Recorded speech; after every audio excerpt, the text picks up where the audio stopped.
سامر. بالنسبة لأسيل صوابطة دكتورة غدير عمر هي اللي بتحكي فعليا بدلها. اوكي. ماشي الحال. كويس انك ذكرتنا دكتورة غدير. تمام. الدكتورة غدير برضه هي راح تيجي كمان شوي. خلاص ماشي. بضل عندنا ابتهاج. حد بيعرف عن ابتهاج؟ في واحد داخل اسم أيمن، شوف مين هو. جزء ابتهاج.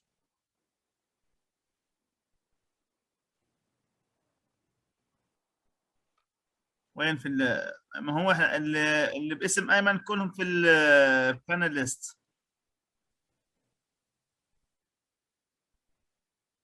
طيب احنا بنقدر نبدا. دكتور عمر موجود؟ نعم موجود. اذا خلينا نبدا يا دكتور وليد عشان نحسب الوقت، لانه تفضل المايك معك والجلسه جلسه. شكرا لك وللجميع. مساء الخير، وأنا معكم وليد خليلية.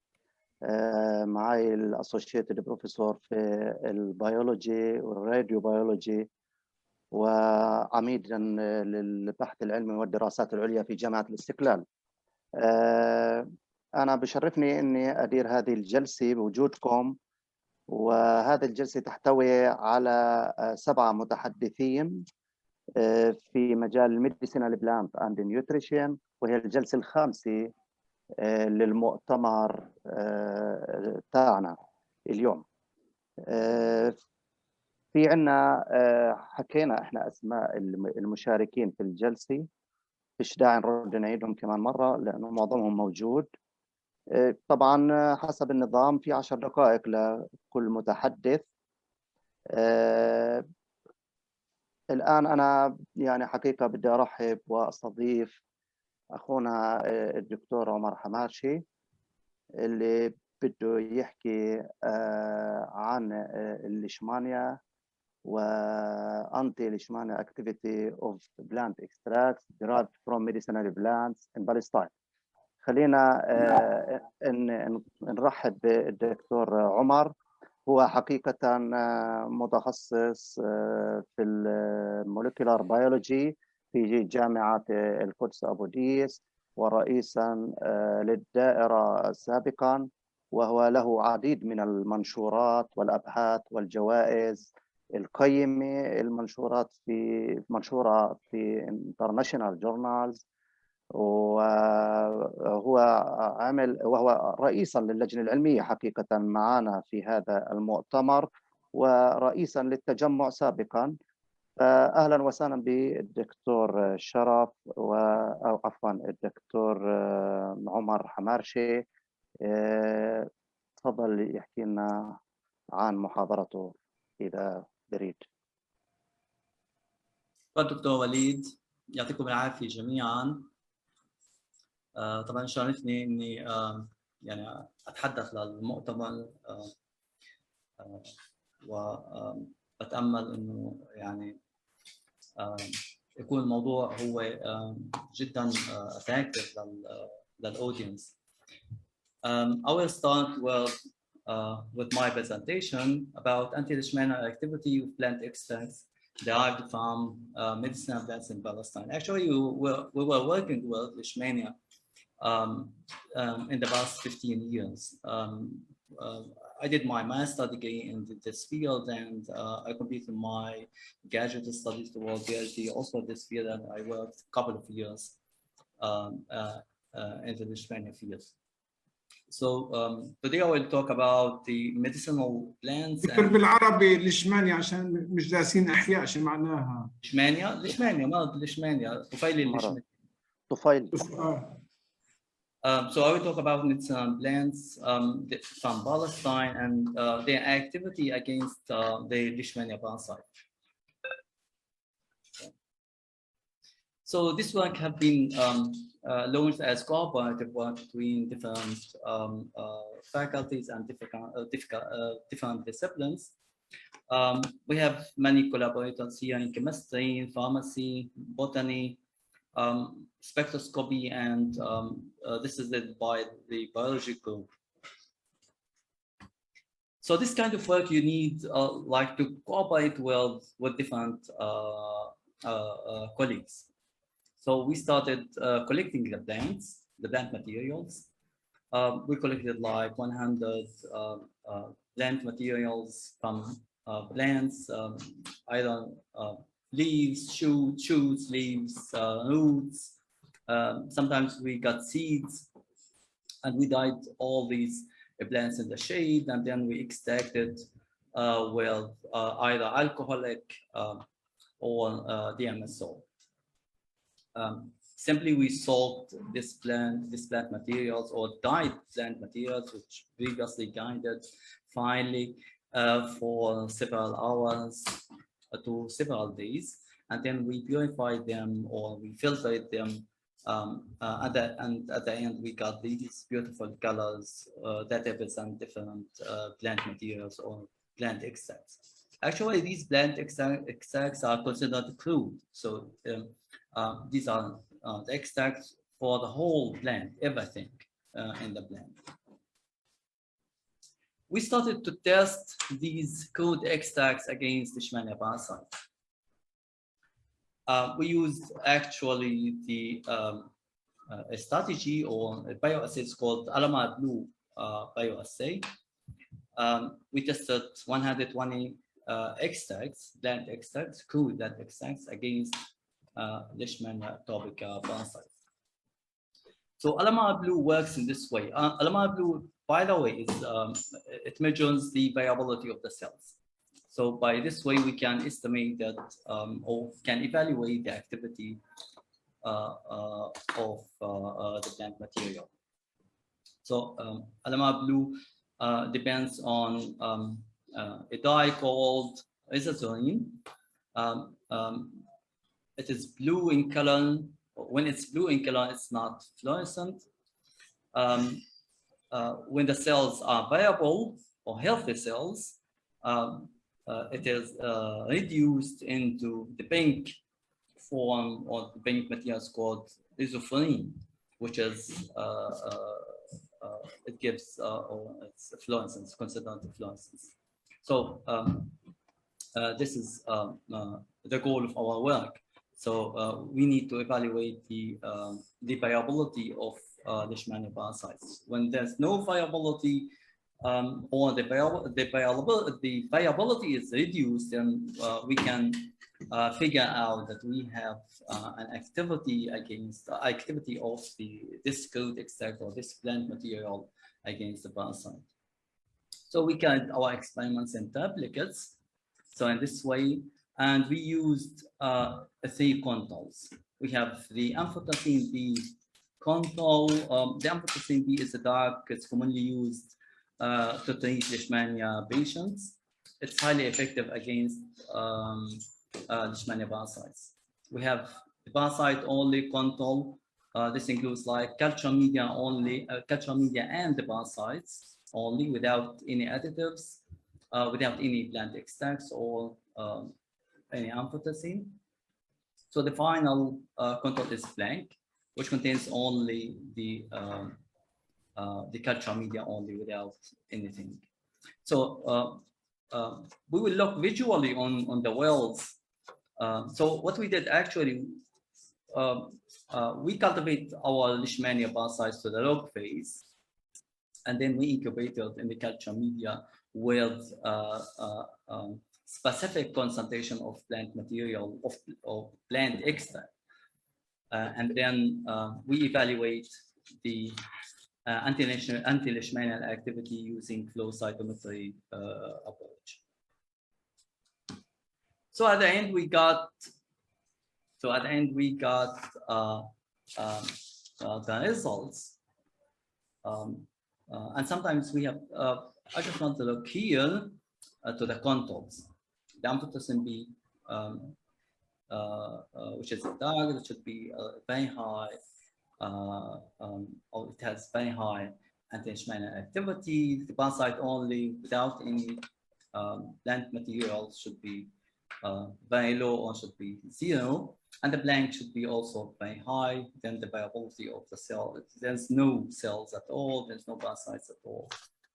So in this way, we got different activities. So these are the codes of the plant materials that we used, and we compared this with the activity. We got some plant extracts like this way, this one's very, very close to the activity of the amphotericin B, which is a high potential. So these are very high potential plant extracts and promising materials that we can work on them in the future. And probably we can get like a drug from a plant source or plant material. Of course, we got several and other ones which has very other ones that have very low activity. So we selected one of these promising materials or plant extracts, and we worked further on them. So we selected this code, this plant extract, and we worked on it in this way. So we tried to fractionate the materials in the code extract to try to separate or to get several fractions and to try to locate the activity in one fraction. So we used the conventional column. We started in a very primitive way. So we used the columns, and then we used our plant extract, and then we tried to fractionate or collect different or array of fractions. And then we retested each fraction and estimated the Antileishmanial activity for each fraction. So in this way, we can locate in which fraction we have the active material or the active ingredient that we are looking for. Because the code extract that contains maybe hundreds or thousands of materials, probably not all of them that are active against Leishmania. This is very tedious work from a chemistry point of view, and needs much effort and work in the lab. So we relied in this work on our colleagues in the chemistry department. As I said, we tested all the fractions that we got from the column. And also we repeated the Alamar Blue bioassay method for all these fractions. So in this plate, you will see the results of 29 fractions. So we carried our test in duplicates. So the capacity for the plate is only 29 for 29 fractions or 29 samples. Of course, we all the time need these three markers: the positive control, the positive control, and the parasite control, and the blank. So we got the activity in this fraction, and this fraction is fraction number 15. So we know from these results that our ingredient or our active ingredient is located in this fraction. We try to identify or evaluate this fraction. We don't have like sophisticated or highly sophisticated machines. We gave this fraction to our colleague, Dr. Walid Al-Mawi. He's working on HPLC, and he tried to purify this fraction or identify how many materials located in this fraction. With much luck, we have to admit that we have like luck in this work. He told us, and surprisingly, he didn't find a lot of materials in this fraction. It contains many materials, as shown here in these small peaks, and our active or active ingredient is represented by this week. This high peak is represented by for ethanol. So it's easy to purify this peak from the other peaks, or to purify this material from other peaks. But we have very small quantity, and the HPLC is not connected to other machine, which should have preparative machine that can purify this peak and isolate it from these peaks. So, but we got like a clear information that this material could be purified easily using HPLC, HPLC methods. Sorry, Dr. Omar, you have 1 minute, please. Sorry? You have 1 minute. Yeah. Okay. Please. Actually, we didn't believe this. We tried to go to Germany, and we collaborated there with other colleagues in Germany, and just to prove that what we got in the results, in the HPLC results, is the same. And actually, it's the same. So they told us that they have like isolated that this active or this material in pure form in this way. So we documented, or we proved that what we did is correct, and it's worth to be for further analysis. We could not isolate this material in pure form because it's very, very small in its concentration. It's very low in the concentration. So we lost this fraction actually, but we can like purify them once again. We tested these materials, or the active materials, against, or we carried the chemical test for the active compound, or the compound, or the material that showed positive antileishmanial activity, and we found that it contains a lot of flavonoids, and you know, flavonoids, anthocyanins, they have it's not only antileishmanial activity, but also they have antiparasitic or antibacterial activity. And we have in the literature, and there's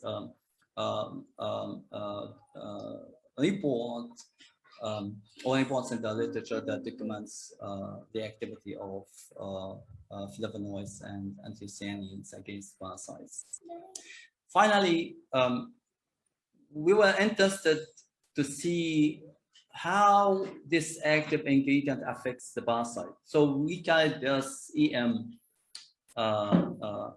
testing. We used the electron microscopy to figure out or to get some information about the activity of these of this material. So this is the contour. This is a normal pomastigot, or the Leishmania pomastigot, that shows the structures inside, and all these are treated with AD1 material. And we noticed that there is a deformation in the shape, and there's a lot. There are a lot of vacuoles inside. So it seems that the activity of this material, or this material, have deformation activity against the pomastigot. Against the Leishmania pomastigot actually. So even it has very high IC50 on both in pomastigots and amastigot stages. So the next steps should be carried out using or testing the amastigot against activity against the amastigots. We need also to purify these materials or these active ingredients using HPLC. We need also to get some structure information using spectroscopy approaches like NMR, X-ray crystallography, and other approaches.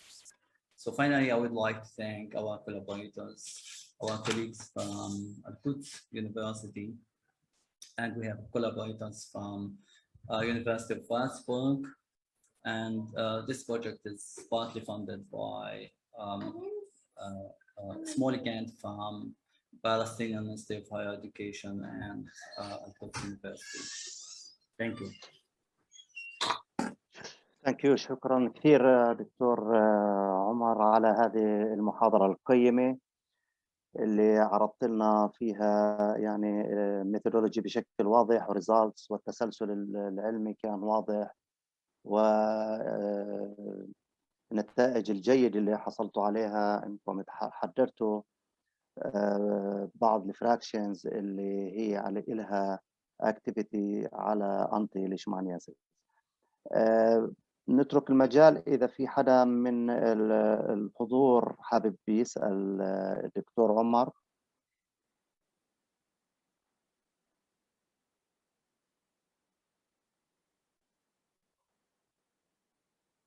في حدا حابب يسأل؟ تمام. أستاذ الدكتور عمر، أنت استخدمت يعني ما بعرفش ما ذكرت لهسه اسم النبات اعتقد اللي اعطاك يعني هو ما انتشر البحث شكله بعده، وبالتالي ممكن يكون يعني براءة الاختراع والى اخره سبب. لكن احنا اذا بدي اسال انا مثلا عن السولفنتس اللي استخدمت في هذا الاكستراكشن لهذا الكرود يعني اكستراكت اللي من النباتات اللي اخذتهم، يعني هل تم استخدام كل السولفنتس اللي ممكن تطلع كل المستخلصات في هذه النباتات، ولا فقط DMSO؟ يعني هل استخدم اورجانيك اند نون اورجانيك، والبينهن يعني هل استخدمت الايثر، كلوروفورم، استخدمت الووتر، ايثانول 75% ايثانول؟ يعني بعرفش اذا شو حابب تنصحنا في هذا المجال، بحيث انه هناك عده طرق للاكستراكشن زي ما بنعرف، فايش بتنصح انت حسب خبرتك بالشغل مشان انت تحصل على الكرود اكستراكت؟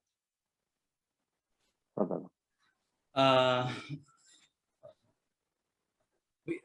I'm not a chemist, so we started by a simple way for the plant materials or the plant names. As I said, we collected like an array of plant materials, and this work have been published. Part of this work have been published, I think, 2 years ago. And we used many conventional medicinal plants like Artemisia and all these. So the conventional medicinal plants in Palestine are very common. Melamie, Za'atar, and all these. But the active materials, but the active, the plant material that we used here, and we got like high activity. We prefer not to disclose its name because for publication issues, and also for something that related to the rights of the people who work in this.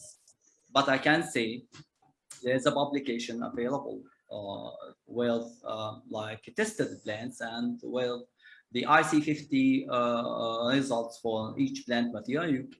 Everyone you and everyone can refer to these paper and download this open access paper, and you can look at the array of plants that have been active, that found to be active against Leishmania parasites. For the extraction methods, actually we were interested in two extraction methods: in alcoholic, which is like includes alcohol and water, and the DMSO. We selected DMSO because DMSO is considered a very a good solvent. It dissolves everything in the plant, whatever that have been which could be dissolved well with water, with alcohol, and with everything. So we selected DMSO, even though DMSO is very hard to be evaporated from our extract. So, and this is one of the disadvantages of using DMSO. But at the same time, we can use the crude extract with DMSO with very small volumes that did not affect the viability of the parasites. So this is actually an advantage in our experiments. So we used like 1 microliter, I think. So should not be more than 1% of DMSO, and it will not affect the viability of the parasites. So the parasites are able to withstand the presence of DMSO if it's used in very small volumes, like 1%, which is good for our work. So we didn't use other solvents. We did not use like methanol, chloroform, or other solvents. We believe that DMSO is a good solvent, and it dissolves every material or the materials inside the blend. Okay. Thank you again. Thank you, Dr. Omar, for your presentation. I just would like to add something. I mean, when we use solvent for extractions, it depends on how to use the extracts. If we used extractions such as hot drinks, so we have to choose, for example, water, only water, because we are Muslims and we cannot drink something else, because just to boil a little bit medicinal plants and to drink directly. If we need to produce as a medicine, for example, we have to produce crude extract. Crude extracts, we need to use evaporation, RPF, round bottom flask with the Buchner funnel and such things, to evaporate the solvents. So then after that, the precipitate, which is the active compounds of the extracts, we can use it in milligram or microgram, whatever in the way, to formulate such medicine or such tablets for a treatment. We usually use DMSO, which is dimethyl sulfoxide, I think, isn't it? Yes, sir. Yes, exactly. Yeah. Dimethyl sulfoxide. This is, we use it as storage materials. So after the extraction, to keep our extract active, we have to put it in DMSO. So if you used it as a solvent, I don't know if it is working to extract the active compounds of the plants. Anyway, I would like to emphasize, I agree with you that most of our plants are medicinal plants and they contain active compounds, which is are good used for treatments, either as directly or indirectly for treatment human disease. Thank you for your presentation also. Thank you, Dr. Sharif. Let me explain something about this issue. So DMSO is very attractive to us because we can use the crude extract directly in our experiment. So we don't need to evaporate, I mean, for screening purposes, we don't need to evaporate DMSO. I mean, it's presence while it's, we use it in very small volumes. It works. I mean, it didn't affect the viability of the cells of the parasites, and also it didn't affect the active ingredients. So it's very active. So it's very attractive in this way. Afterwards, so when we fractionate the materials, we need to get rid of DMSO. So we got like it's not easy to evaporate DMSO. We spend a lot of time evaporating or get rid of DMSO. You know, DMSO, when you use materials contains DMSO in the column, DMSO melts. It melts the column, it melts the silica gel in the column, and it destroys everything. So we spend some time in evaporating DMSO, but still we believe DMSO is very important, a very nice solvent to extract everything from plant materials. Thank you, Dr. Omar, for your fruitful presentation. Let's move quickly to the second presentation, which will be by Laialy Ali. Is Laialy Ali here? Yes, Doctor. Yes. Dr. Omar, and share. Dr. Omar, you should share your. Okay. ليالي علي من جامعة النجاح حتكون المتحدث الثاني في هذه الجلسة اللي حتحكي عن الإفكت of transglutaminase on the film properties obtained by blending Nigella, sativa, protein, concentrated, and pectin. You have 10 minutes, Laialy, to speak for us about your study, please. Okay.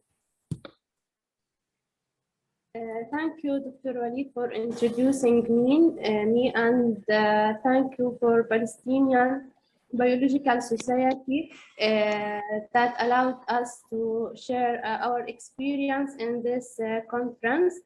I will talk about effect of transglutaminase on the film's properties by blending Nigella sativa protein concentrate and pectin. I'd like to give an overview of plastic waste. As we know, plastic is the petroleum material, a very strong, cheap, but non-biodegradable material. Degradation of plastic waste requires more than 200 years, and global is producing plastic about 350 million tons per year. The greatest quantity of plastic waste is derived from food packages waste.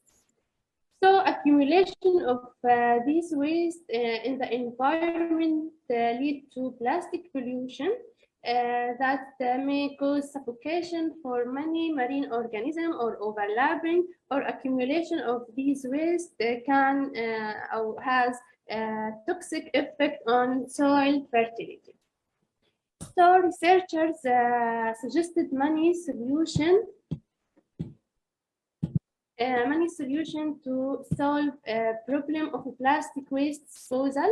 The first one, incineration of plastic waste, but this method releases toxic gases and exacerbate the global warming problem. Another one, plastic degradation. Caterpillar can digest polyethylene plastic. In addition, landfilling of plastic waste, the landfilling has a toxic effect on groundwater and soil fertility. Recycling is considered as good choice and eco-friendly, but faces many challenges. So the researcher reached to a new concept, bioplastic. Bioplastic is derived from mix of biodegradable material and synthetic and petroleum material to reduce plastic waste.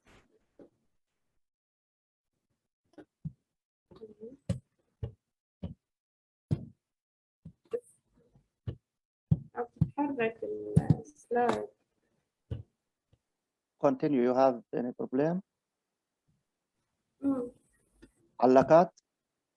علقت slide.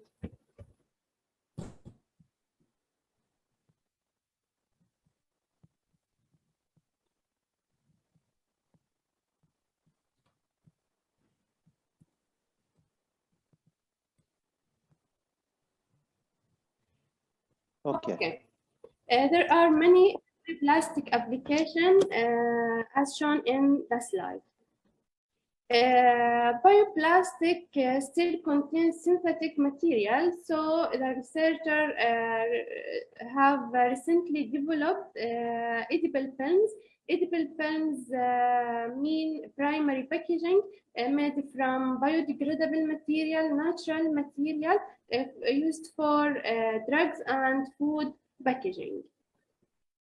The main component of edible films, polysaccharide. Polysaccharide provide edible films with good barrier for gases but poor mechanical properties. On other hand, the protein produce edible film with distinctive mechanical properties but permeable for water and gases. Fat can block water transmission.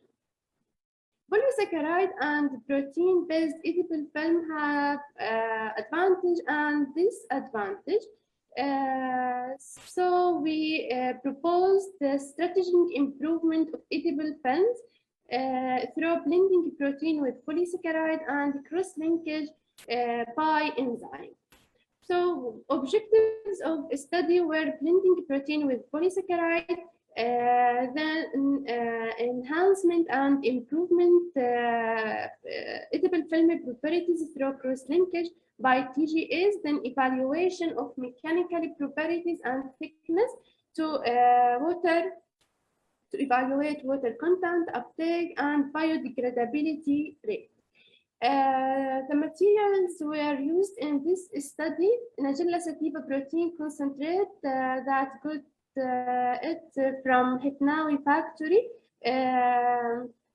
It is extracted from defatted Nigella sativa waste. This waste contains abundant amount of protein. In this study, we were able to convert waste to byproduct that introduce in new product production. Pectin,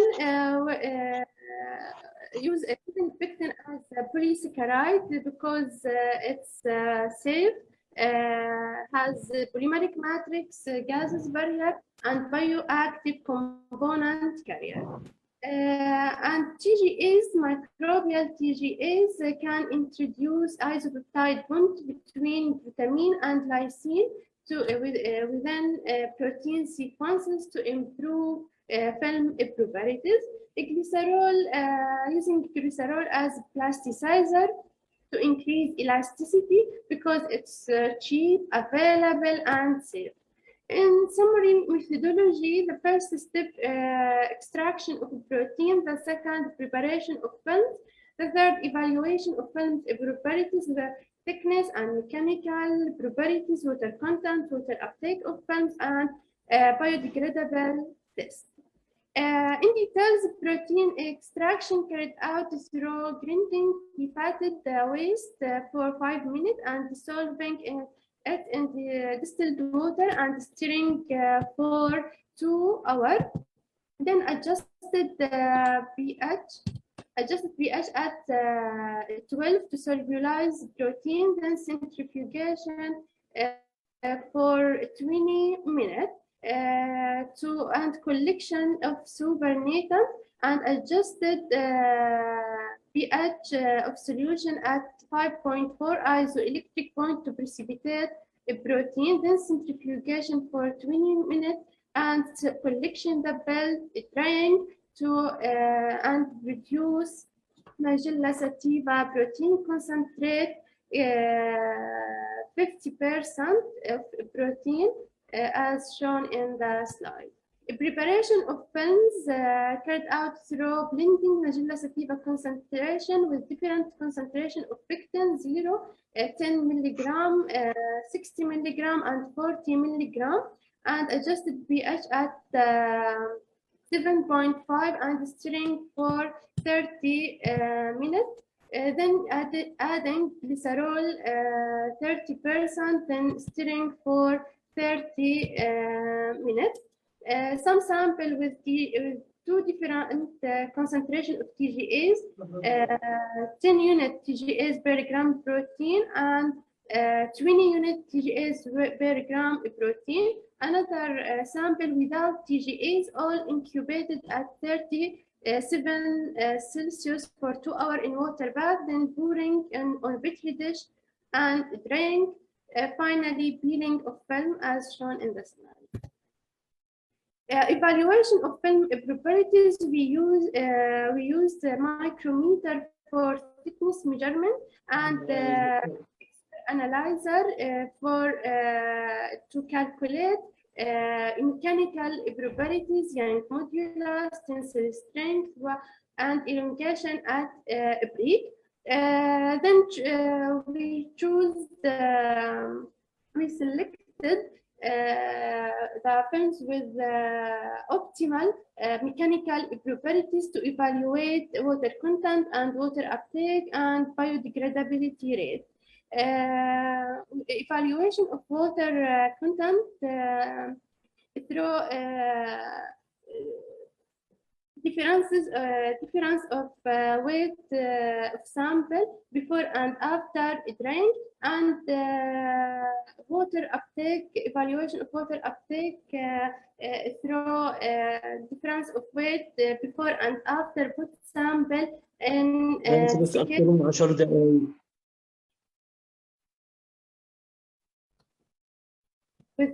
with related. Laialy, you have 1 minute, please, to end your presentation. With relative humidity 50% and biodegradation evaluation through put sample in protease enzyme. Result and discussion as shown in the slide. All produced film are homogeneous. You don't have time to discussion. You should stop your presentation as soon as possible. بس شوي ضايع دكتور. يلا سريع. المهم. At high concentration of TGAs with high concentration of pectin, this figure shows increasing pectin lead to increasing of thickness due to more solid content, more thickness. Significantly increase at concentration of pectin 60 and 100 milligram, but thickness value significantly decrease at the low concentration of TGAs. Tensile strength significantly increased at 100 milligram of pectin, but and significantly increased in presence of low concentration of TGAs. Not in high concentration of TGAs due to over-cross linkage. Elongation at break increased significantly at concentration of pectin 60 and 100 milligram, but significantly increased in the presence of low concentration of TGAs due to over-cross linkage. Young modulus, we observed no significant differences in young modulus value with increasing pectin and TGAs concentration, but increasing significantly at high concentration of pectin with low concentration of TGAs. We selected high tensile strength films with medium elongation at break at ratio 40-40, weight by weight. Sorry, Laialy, you should finish now. Sorry. If you have recommendation, you can present it. We observed in presence of TGAs, it produced more resistant and more strength edible film that can apply in the food package. Surely in strength of edible film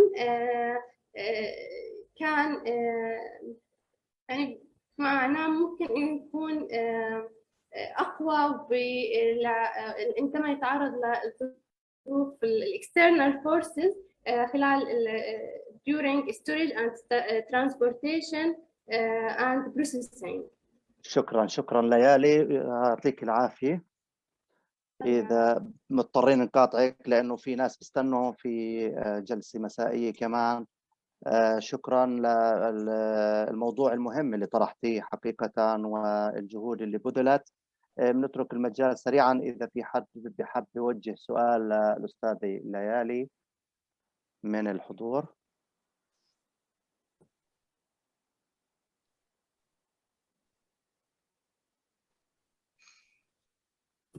طيب ما حدا رفع اليد. شكرا مرة ثانية ليالي، موفقين. الآن في عنا محاضرة ثالثة حتكون نهى عبد الرحمن من جامعة النجاح. أيوة خرجت. نهى. أهلا دكتور. نهى شوارب من جامعة النجاح حتحكي لنا في البرزنتيشن الثالث على Interopharmacological Survey of Medicinal Plants used by patients with gastrointestinal tract disorders in the northern region of Palestine.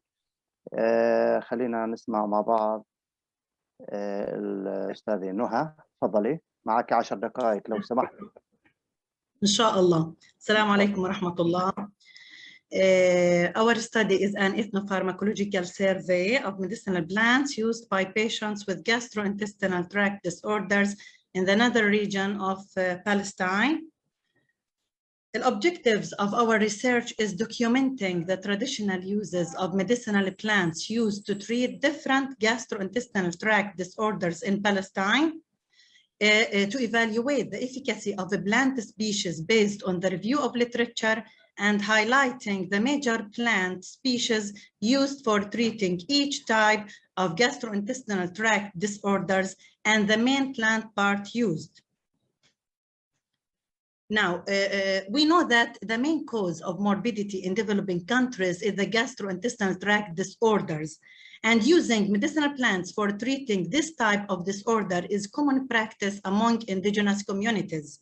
It is estimated that about 34% of medicinal plants are used to treat GI tract disorders around the world. Medicinal plant products, medicinal products isolated from medicinal plants or artificially modified forms of natural products are healthy, environmentally friendly, and regularly recommended by doctors. So we focus on this idea in this survey. Now, it is known that in Palestine, there is more than 2,600 plant species cover the hills and mountains of Palestine and the Golan Heights, of which more than 700 are known to be used as medicinal herbs.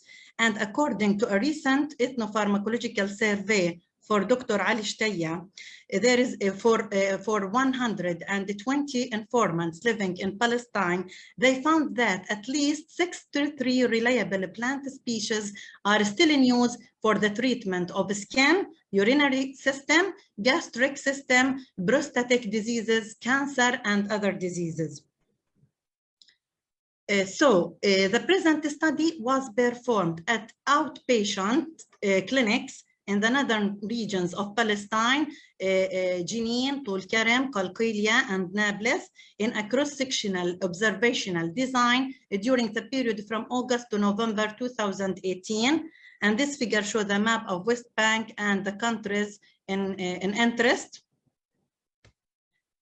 The structure, interview, and validation of the questionnaire. The questionnaire was developed based on through literature review pertaining to herbal used in digestive tract diseases, and we will mention these disorders later, from different community. The new design questionnaire consists of 2 parts. The first part provided information about the patients, such as educational status, marital status, age, monthly household income, accommodation form of treatment used. And the second part of the second section, patients answered open-ended questions regarding to the name of the medicinal plant used, the preparation method, and the source of these plants. Now, analysis of data, it was done according to the statistical package for social science, the SPSS version 17, was used to perform statistical analysis.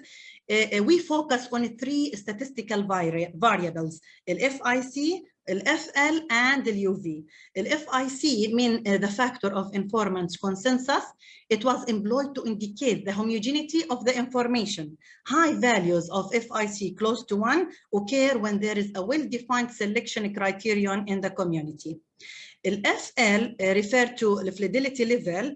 It was defined as the ratio between the number of informants who independently suggested the use of a species for the same major purpose and the total number of informants who mentioned the plant for any use. Finally, UV or use value is a quantitative method that can be used in order to prove the relative importance of a species known locally. And calculations for these variables are mentioned in our research. Now, results. A sample of 120 people included in this study, respondents to all age group, but mostly around 31% were between the age of 16 to 29 years of age.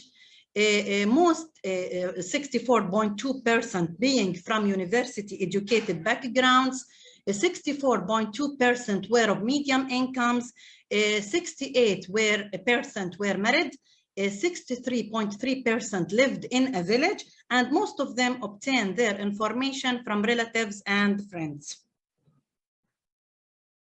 Now, the present study reported 40 plants belonging to 16 families, commonly used to cure various digestive diseases by the local community. But the largest families of gastrointestinal plants were Laialy and Umbelliferi, as shown in this figure. The red part shows the Laialy family with 27%, the orange part for the Umbelliferi family 20%, and other families such as Zingiberesi 7%, Literaceae 5%, Leguminosae 7%, Lamiaceae 5%, and others 22%. Now, the most frequently used parts are leaves with 41%, followed by seeds with 36%. This can be explained because the major families, which are Laialy and Umbelliferi, Laialy family, the main part used was leaves, while seeds was the main plant parts in Umbelliferi family. And we all know that leaves in plants is the major organ responsible for photosynthetic process, and it is responsible for synthesizing the pharmacological active ingredients used for treating disorders or diseases in general. Now, most herbal remedies were found to be prepared by decoction and administered mainly orally. Some plants are also used as food vegetable plants, which are eaten raw, such as cucumis, sativas, brunus amygdalus, Petrosilium crispum, Ficus erica, and Bonica granatum. Figure 3 here shows the percent of a plant part used, and as we mentioned, leaves 41%, seeds 36%, while flowers 3% only, fruit 14%, roots 5%, and the stem 1% only. Now, the traditional treatment of gastrointestinal disorders using plant extracts, it was seen that gastrointestinal system alignments for which the folk medicinal plants were mostly used were as follows: heartburn, some people mentioned as acidness, indigestion, vomiting and diarrhea, constipation, abdominal flatulence, and finally, irritable bowel syndrome. It could be concluded that the plants with high FIC value will be transferred more and therefore could be utilized much better in a treatment of certain illnesses. The average FIC value for all gastrointestinal tract disorders categories was 0.77, indicating a fairly high level of informant consensus compared with similar studies. This figure shows the percent of digestive disorders treated by herbs. As we see here, an abdominal flatulence with the highest percent, 83%, for constipation, 78%, followed by acidness or heartburn, 76%, indigestion 68%, vomiting and diarrhea 72%, وfinally irritable bowel syndrome with 55%. Now, in conclusion, this study successfully determined the relevance of herbal medicine used in 6 gastrointestinal tract disorders we mentioned before, types of medicinal plants used in addition to the part of the plants used and the method of using, all mentioned in our research.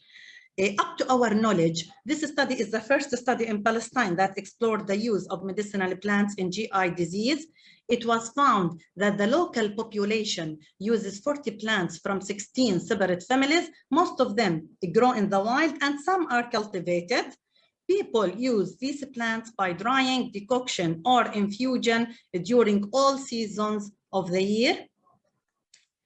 The important medicinal plants for treating heartburn was Curcumis sativas with UV value of 0.233 and FL100.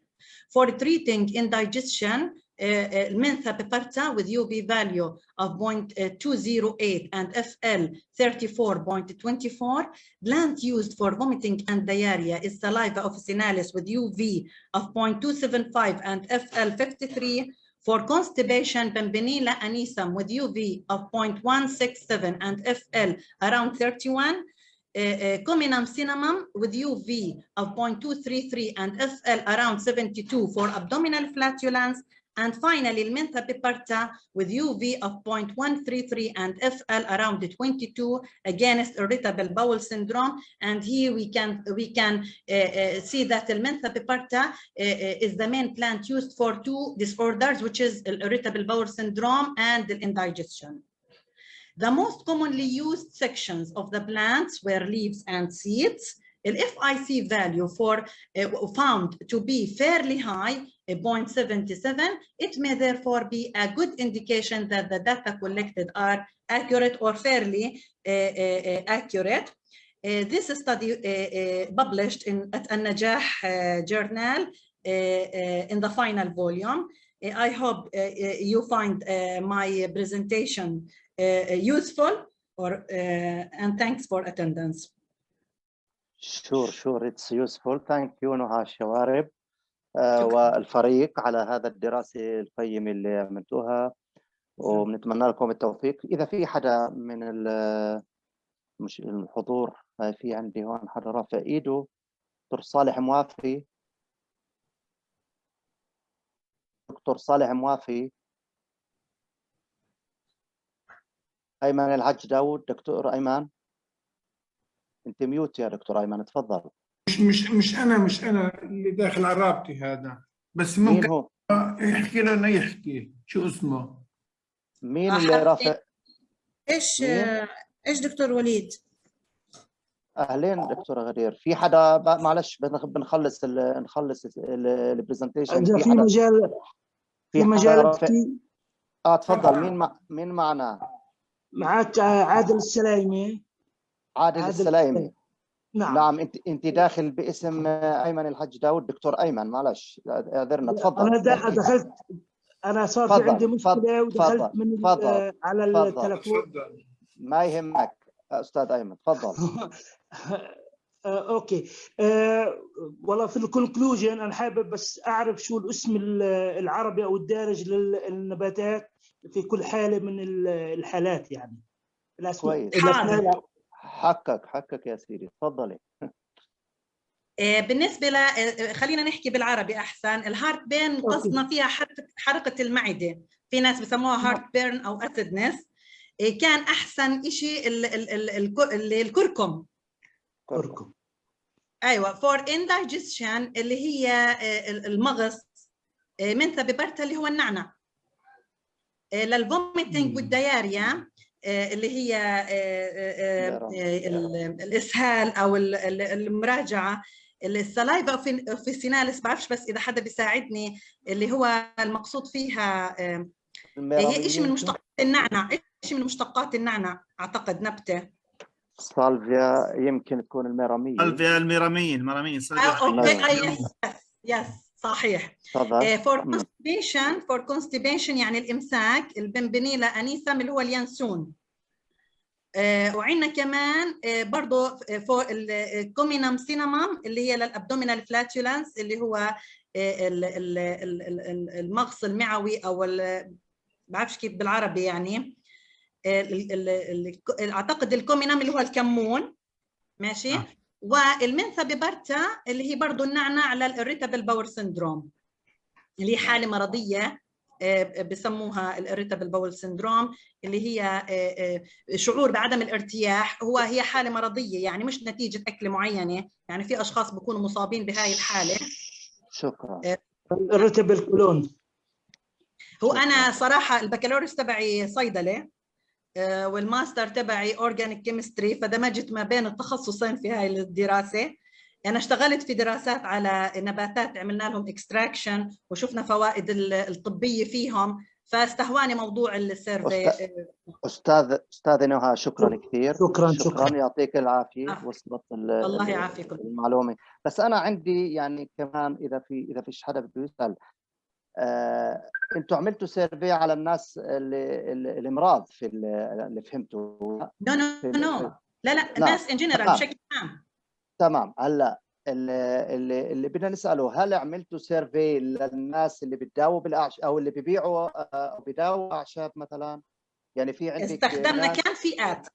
كان في عندنا فئات، كان في عندنا الهيرباليست يعني الاشخاص اللي بيبيعوا اعشاب، كان في عندنا فارماسيست صيادله، وكان في عندنا عامة الشعب. يعني انا عشان بدرس بكلية الزراعة والطب البيطري، فوزعنا الكويشنير على طلاب يشوفوا اهاليهم مثلا، يعني ابوه امه الطالب نفسه كان يجاوب السيرفي. فكان في عندنا خليط من ناس ويل اديوكيتد، ناس مختصين، ناس من عامة الشعب. شكرا مرة ثانية. الآن احنا عندنا السبيكر الرابع، فورث سبيكر، ابتهاج سركجي. موجودة؟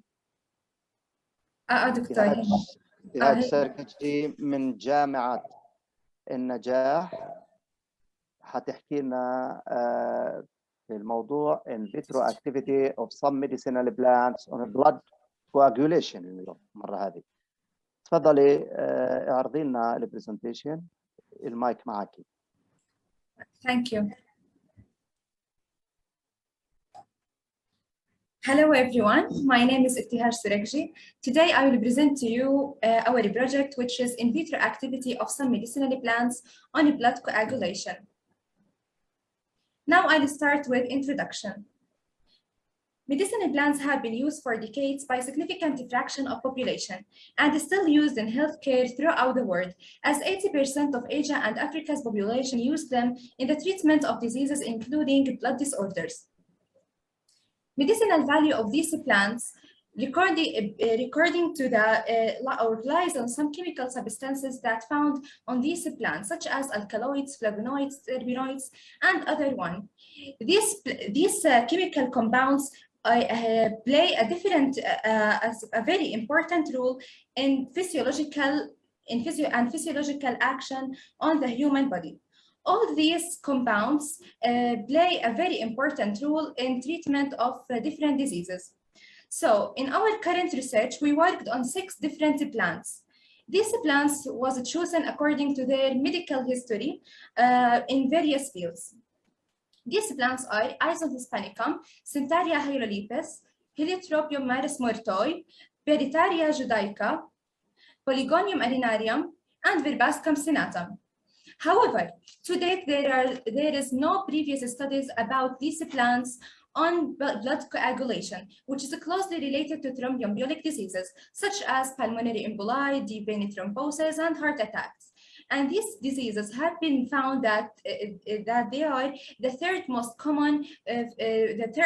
common factor or the main causes of morbidity and mortality in developed countries. We also know that coagulation pathway is a very complex pathway. It is initiated along 2 basic pathways. Extrinsic pathway, which is initiated by external injury or traumas, and intrinsic pathway, which is initiated by internal injury in the wall of the vessels, such as an arterial disease. Both pathways share something called common pathway, which is to start with the activation of factor 10 and ending with formation of fibrin clot, which is the main goal of coagulation pathway in general. So researchers had come up with anticoagulant drugs or antithrombolytic drugs such as aspirin, warfarin, and heparin, which have been widely used nowadays for the therapy as a therapy for thromboembolic diseases. So researchers had said that we can use a plant as an alternative sources for these drugs as an anticoagulant agents because of their promising biological activities. Now about materials and methods, I will start with the plant extract preparation. Our fresh leaves were washed, dried in shade. Then these dried leaves were grounded, and we took 5 grams of these dry leaves powder for each extract. Then we took 100 ml warm and sterile distilled water to prepare water extract after soaking, shaking, sonication, and centrifugation. The supernatant of this water extract was lyophilized by using freeze drying, and the final concentration of our aqueous extract was 50 milligrams per ml, which was dissolved in distilled water. Now about the blood collection, we collect the blood from 8 healthy volunteers who are not under any medication and not smokers. We collect this blood in sodium citrate vacuum tube and centrifuge it to get the final result, which is platelets pure plasma.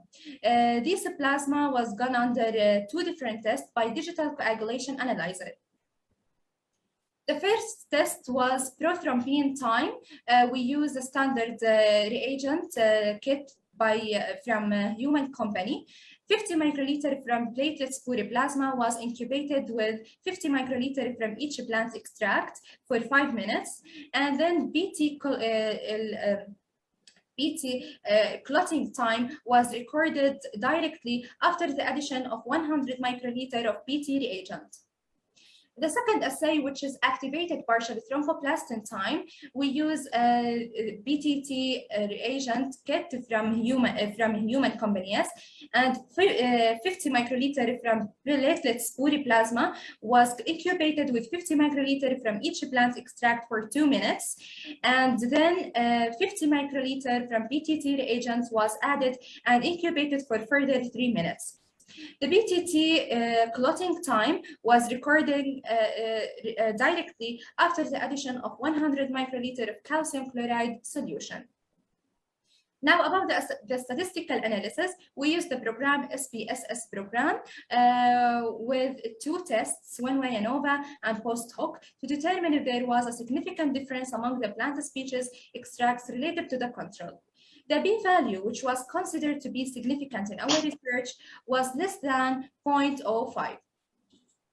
Now about the results, this table shows the BT and BTT values of the studied plant extracts on platelets pure plasma samples, illustrating the statistical p-values. But as we can say in these 2 figures, in general, some plant species had a tendency to extend BT and BTT values significantly. Moving now to the discussion. Now I will talk about the effect of the plants on BT values. As the results shown that Aizon hispanicum, Polygonium arenarium, and Heliotropin maris mortoi increase the BT values significantly, while the other 3 plants there is no previous no increase and no effect on BT values of them. That means that the plants that affect the BT value significantly, their anticoagulation effect could be referred to the inhibition of the clotting factors that belong to the extrinsic pathway of the coagulation cascade. And now about the effect of the plants on PTT values, we can, from the result of our research, we can say that all the plants except Verbascum senatum increased PTT values significantly, while Verbascum senatum decreased PTT values significantly. That means that, again, all the plants except Verbascum senatum Their anticoagulation effect could be referred to the inhibition of the contact factors in the intrinsic pathway of the coagulation cascade. Now we can conclude that many plants that affect both BT and BTT significantly and increase their values, they may affect the common pathway. In other words, these plants may inhibit one of the common pathway clotting factors, maybe factor number 10, 5, prothrombin, or fibrinogen, or another factors related to the common pathway. Now, the presence of phytochemical and bioactive components in the plants under study may explain the effect of these plants on the blood coagulation. For example, if we take the phenol compounds as an example, there is a research said that these phenolic compounds accelerated thrombin fibrinogen interaction, so retarded clot retraction. Another example, which is flavonoids, it might be a structure basis for the design of a new nature-based, safe, orally bioavailable direct factor number 10 activated form of it inhibitors.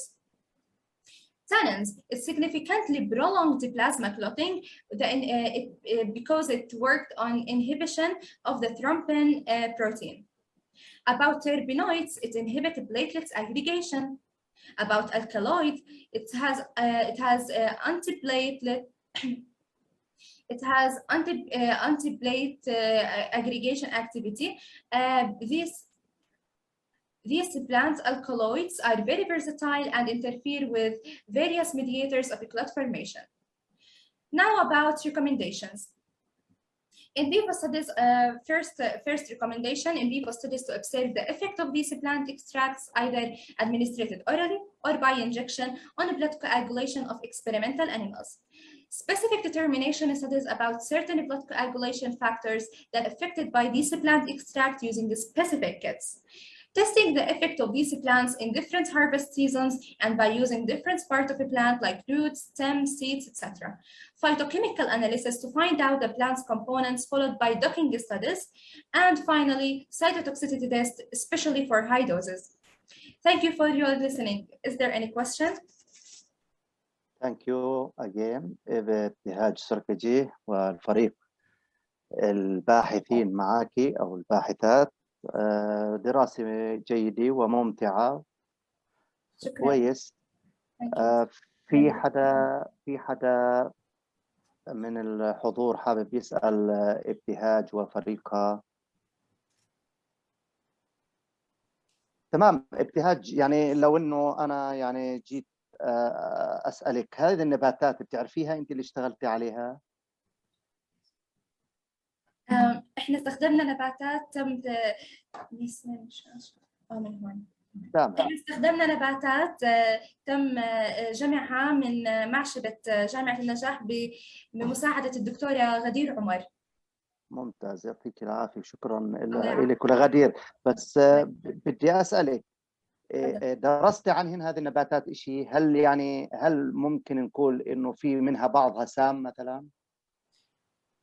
هذا الشيء انه يعني كان نقدر نعتبره كاز ريكومنديشن انه نعمل له سايتوتوكسيسيتي تيست، خاصه زي ما انا حكيت في الريكومنديشن انه فور هاي دوزز ممكن يعني بعد السايتوتوكسيسيتي تيست نقدر نحدد. لانه هلا ما بنقدر نقول انه هذه يعني بدها تكمله وايدنتيفيكيشن للكومباوندز زي ما حكى او زي ما كانت محاضرة الدكتور عمر مثلا، كيف ستيبس، وبعدين آخر شيء راح على الNMR مشان يحدد ستراكشر الكومباوندز. يعني دراسة طويلة، إن شاء الله في الدكتوراه بتكملوا هذا الدراسة، بيسوى إنه نباتاتنا يعني ندرسها بشكل جيد. وموضوعكم anticoagulation is important. Thank you again. Now we will move to the fifth. دكتور وليد إذا بتسمح لي بدي أعمل إضافة. تفضلي دكتورة غدير. لا بدي أقدم اللي بعديها لأنه في خطأ بالاسم.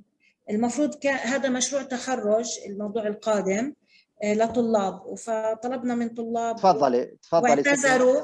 المفروض أنا ألقي، بعدين اليوم التقيت أو إجا امبارح عندي طالب من الطلاب اللي حيشتغلوا في مشروع التخرج هذا اسمه جميل، هلا بيقدم حاله وهو اللي راح يقدم لي برزنتيشن بعد إذنكم. تفضل الأستاذ جميل من جامعة النجاح، حيحكي نفس الموضوع دكتورة غدير. أي موضوع؟ نفس الموضوع اللي هذا اللي هو أنتي كانسر أكتيفيتي. أيوة. تمام. خليني بس أخليه يعمل شير. ساعدوا الأستاذ جميل يعمل شير مشان يعمل برزنتيشن. لا هو من عندي راح يكون. تمام. من نفس اللابتوب تاعي هذا. إذا أستاذ جميل بده يحكي in vitro anti-cancer effect. صحيح. Different extract types of epidaria. هون الكلمات داخلة في بعضها. المفروض هلا صار في شيرنج لهذا. تفضل. Good afternoon, everybody. Today we're going to be talking about a project we conducted at Al Najah University titled In Vitro Anti-Cancer Effect of Different Extract Types of Two Plants, Ephedra aphylla and Ephedra fumini. To begin with, we know that statistically, cancer is the second most highest cause of death among humans in 2017 statistics. Can be caused by a varied number of risk factors, including smoking and exposure to sunlight and viruses and many other things, which has made it a point of interest for many scientists. There are many different types of cancers out there that affect different tissues. The one we are focusing on today is called cervical cancer. Now, for local statistics in Palestine, we have Palestine had a 14.7% of the population have some sort of cancer, 53.2% of them being male, mostly lung and colon cancer, and the female would have a lower percentage. As we noticed before, there are many risk factors for cancer, such as radiation. There are many steps that we can take in treating cancer. These include radiation, surgery, chemotherapy, immunomodulation. However, these have their problems, such as low success rate and high mortality rates, which has led scientists to try and move towards natural remedies to combat cancer. Now, plants have been used for cancer therapy since the 1960s. Many plant species have been identified to be effective against cancer, mainly due to their to having phytochemicals, the active ingredient in most of these plants, such as alkaloids and phenylpropanoids. Now, the plant we're going to be talking about is colloquially known as alanda in Arabic, and has been known for traditionally to have some effect on cancer. And we wish to try and prove that in this study that we conducted. Now, many studies have been done on the two plants that we have studied, the Ephedra fumini and the Ephedra aphylla. However, not many have been done on the type of cancer that we're going to be focusing on today, which is cervical cancer. We worked on cultivated cells called HeLa cells, which have been cultivated from a donor named Henrietta Lacks, hence the name HeLa cell. We will be working with various aqueous solutions for these plants, the solutions being methanol, aqueous, and ethanol for both plant species on the HeLa cells. Materials and methods include, first of all, the plants were gathered locally and supplied to us by our plant division here at Al Najah University by Dr. Ghadir Omar. Preparation has been done by washing and drying and grinding them into a plant powder to help with extraction. Extraction process has been done by soaking in various solutions such as ethanol, water, and methanol, and included shaking, sonification to destroy the cells, and to increase efficiency in trying to obtain the phytochemicals. The extracts were then dried to concentrate and reconstituted in a solution called DMSO, as it is an organic solution. The solution was then sterilized using microfiltration to not affect its chemical properties. And then it was serially diluted to obtain different concentrations for when we apply them to the HeLa cells. Different concentrations were prepared and kept at -20 Celsius during the prep. Cell preparation has been done via traditional protocol, which involves rinsing, PBS washing, and the collecting of a pellet and reconstituting into a media. After that, we count the cells to obtain a specific concentration. We did this manually with a hemocytometer, which is very more accurate than automated counting. It is done using a slide called a hemocytometer with a dye called trypan blue, as seen in the pictures below. Morphological screening for the cells is done via different concentrations of the extract, along with a normal and negative control. These were done for all aqueous solutions and all species, and has been done via the calculations seen in the slide. Incubation was done at 37 C, 5% CO2 for 24 hours to study the cytotoxic effects and 72 hours to study the cytostatic effects. We also conducted an MTT assay, which is an assay performed by using a dye called MTT, which reacts with mitochondrial reductase to give a pigmented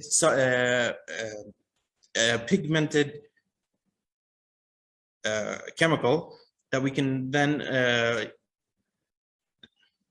the MTT starts as yellow.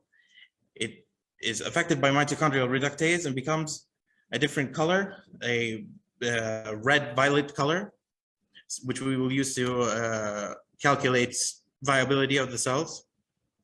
The cells were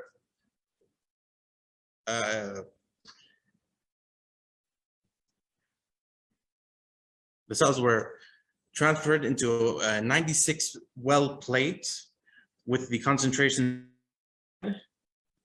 different concentrations for the different aqueous solutions for both the ephedra aphylla and the ephedra femini.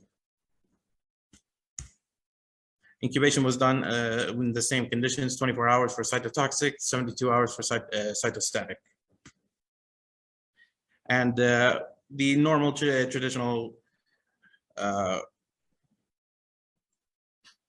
method was used for preparation of the 96 well plate, including rinsing, washing the buffer, and cell preparation and incubation.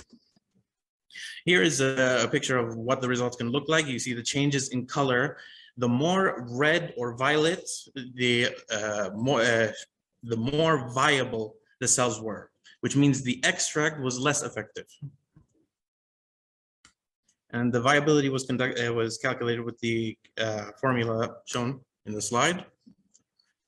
Onto the results. Now, the morphological results for the cells using an inverted microscope, you will see in general, the aqueous solutions for both plant species did not give much of an effect. However, they are varying depending on the concentration. The higher the concentration would give more effect on the cell viability. However, the lower the concentration, the higher cell viability is noticed. Now, the two main solutions that gave the best results were ephedra femini, ethanol extract, gave the highest active result, meaning it lowered the cell viability. And we have the ephedra aphylla ethanol, ephedra femini methanol was the highest for femini. As for ephedra aphylla, the ethanol extract was the highest in lowering the viability of the cells, thus giving a stronger cytotoxic anti-cancer effect. Onto the MTT results. As we can see, the MTT results vary due to the concentration, and they coincide with the morphological plates that we saw before. The two main results that we are looking at are ephedra aphylla ethanol extract, which gave a viability of 10%, which means 90% of the cells were dead. Ephedra feminine methanol extract gave a little less, but still very good at a 28% viability. Both of these were at 400 microgram per mil. All of these concentrations of the extracts were done in microgram per mil.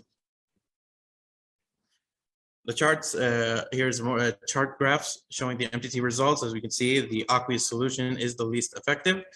However, we see that the ephedra aphylla and the ephedra feminine ethanol and methanol extracts have better results depending on concentration.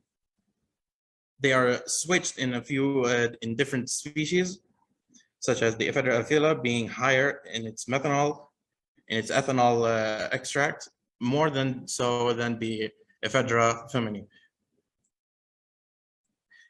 In conclusion, what we got from this study is phytochemical screening for these plants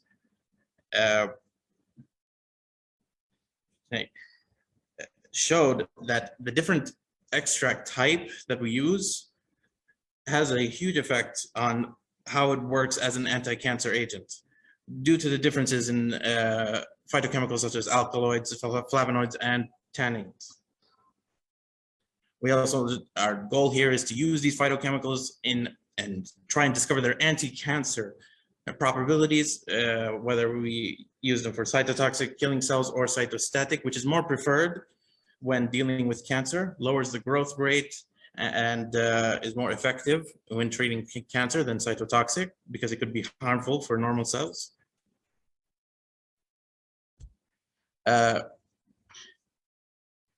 In the future, we do hope to continue with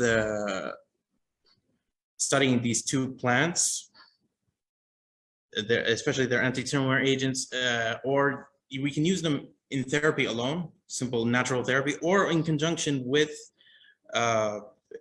chemotherapy. However, we'll be able to lower the dosage of the chemotherapy, which will be beneficial for the patient. And we also would wish to have more elaborated in vivo investigations for these plants and to conduct a study on how they affect normal cells in the body.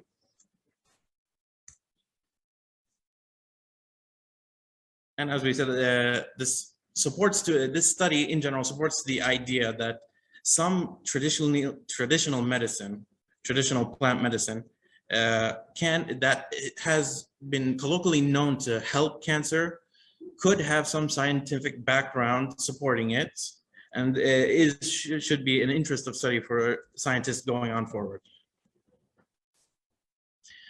Thank you for your time. Any questions? Thank you for your presentation. If there is anyone, there is questions from anywhere. Okay, your name again? Jamil Al-Araj. Jamil Al-Araj. You used Alanda plant in this study. Alanda, صح? Yes, Alanda, yeah, colloquially known, yeah. Alanda, when you collect your samples, time, in which season? From my recollection, spring, I believe. Spring. You used MTT assay to assess the viability of your cells. Yes. HeLa cells. HeLa cells, yes. And I know that these cells, HeLa cells, cervical cancer cells, are very resistant cells. for chemicals and other. And you find more than 90%, Yes. most of cells were dead in your study. Sure? Mm-hmm. According to one of the Federa Femini extracts. But other studies in the in Palestine made in the last years about this plant, Alanda, and I think they don't find like these studies. You compare this study with others? Yes, yes, we did. And you find that there is more than 80 or 90% of cell death? Not many studies were done in a quantitative matter, but we have most of them give a general idea about it. But we did we did use varying concentration. We used a high concentration. Maybe your extract concentration used or your dose is very high, maybe? Yes, the 90% was done at like 400 micrograms per mil. It was a relatively high dose. High dose. Okay, thank you. Thank you again. Trusting study. Now we should move to the sixth speaker, Ustad Samir Abdullah from An Najah University. يعطيكم العافية دكتور سامر عبد الله. نعم. Dr. Samir Abdullah, sorry, from An Najah University. He will speak about anti-migratory and anti-proliferative effect of sumac plant on uterus cervix cancer. Also, in the HeLa cells, you will speak about cervical cancer. Yes. Also, yes, we use also HeLa cells. Yes. Good. You can continue. But now, different plant. It's a Palestinian famous plant, sumac. Exactly. Yes. Yeah. You are with. في عبد الله رافع ايده عبد الله ابو طه. يعطيكم العافية. Sorry, I've got a question related to the previous speaker. I mean, what you have done, you basically extracted an extract and killed a cancer cell line. And I don't think you can that this is like a specific anti-cancer drug, because if HeLa cells are really very resistant to be killed, and if you manage to kill them, then when you apply this, you will kill or many healthy cells inside the body. So I think you should think of a strategy to make that extract really specific to target only cancer cells.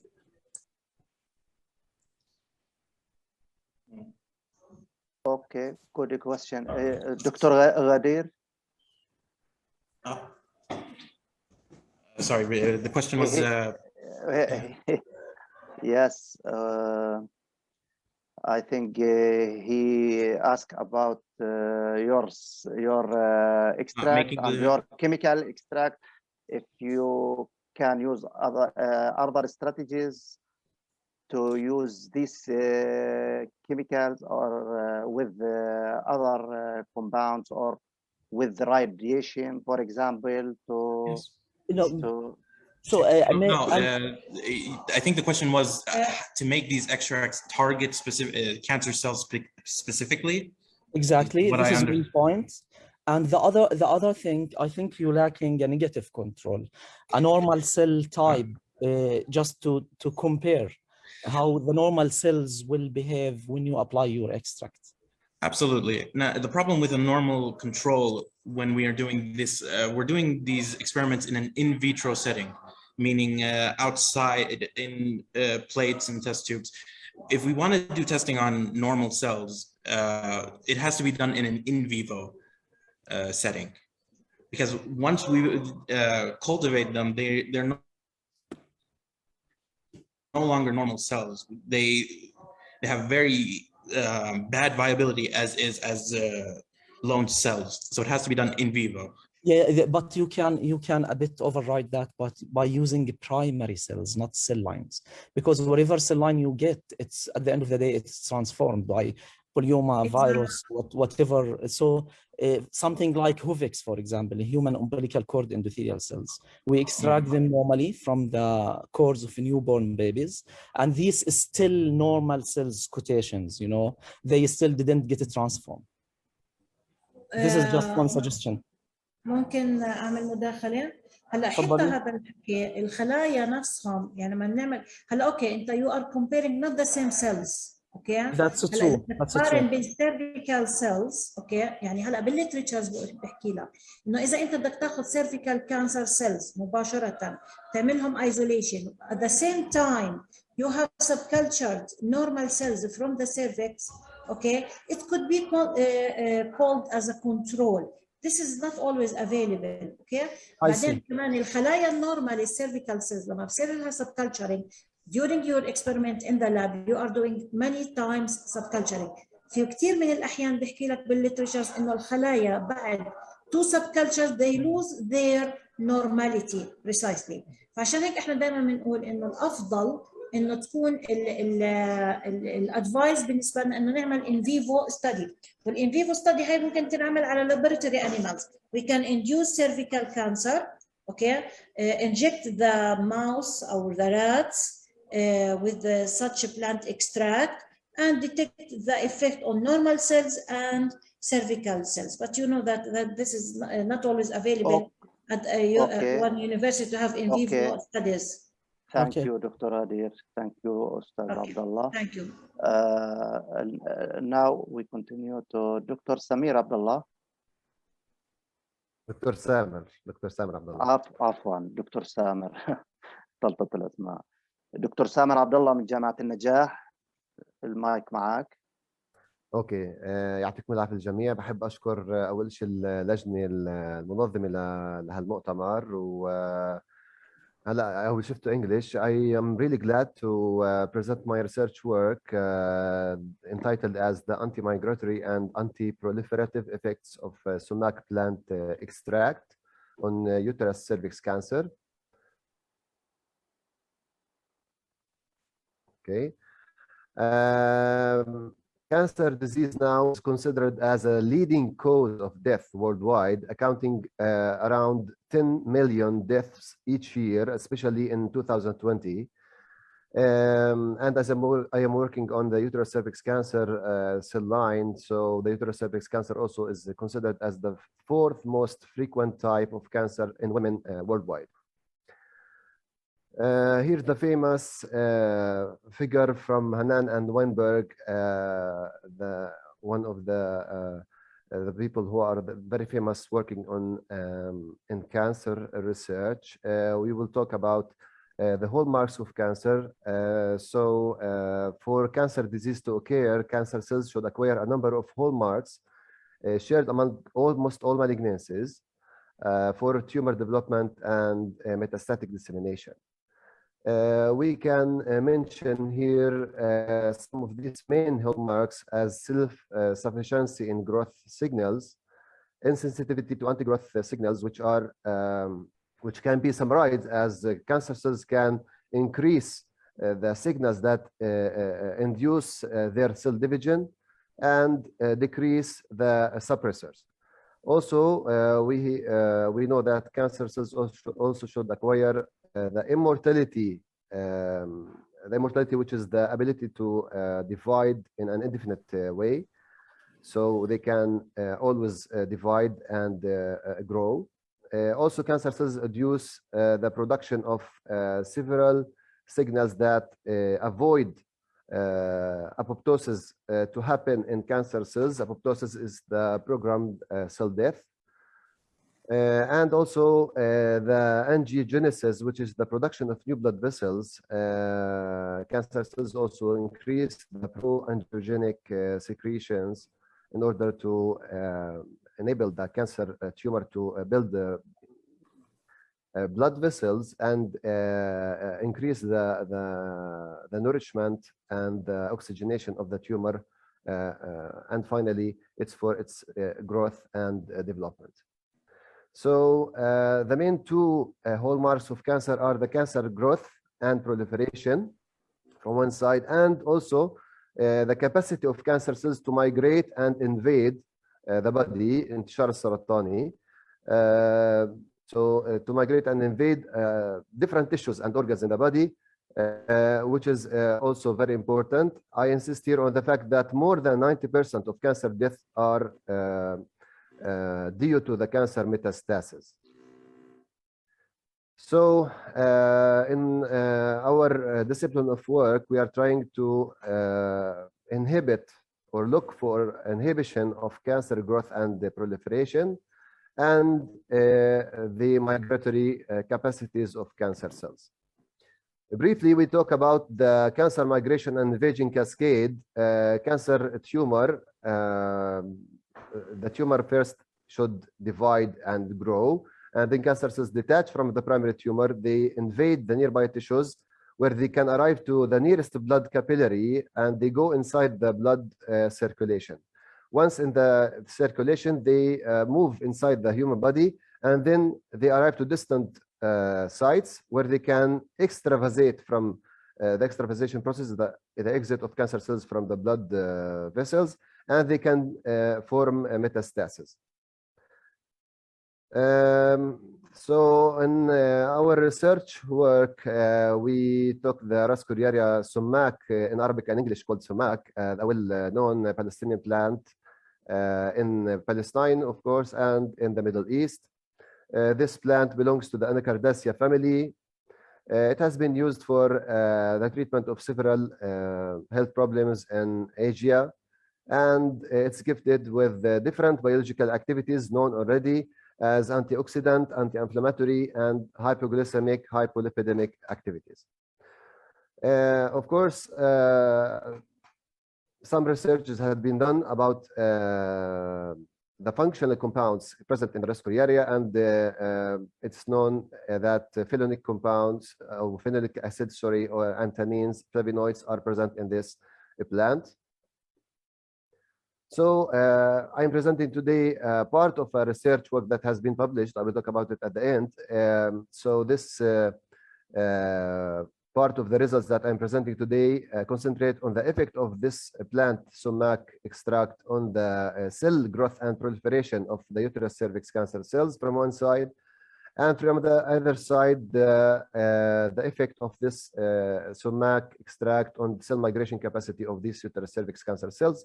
And as I said in the beginning, that HeLa cells is our model of work, as it is a cell line that is easily can be used in the laboratory. So in order to evaluate the cell proliferation and the cell viability of these cells, of cancer cells, in the presence or absence of the extract, I used the MTS assay. Briefly, the MTS assay, it's a technique that we seed the cell in, for example, nitrogen soil plates.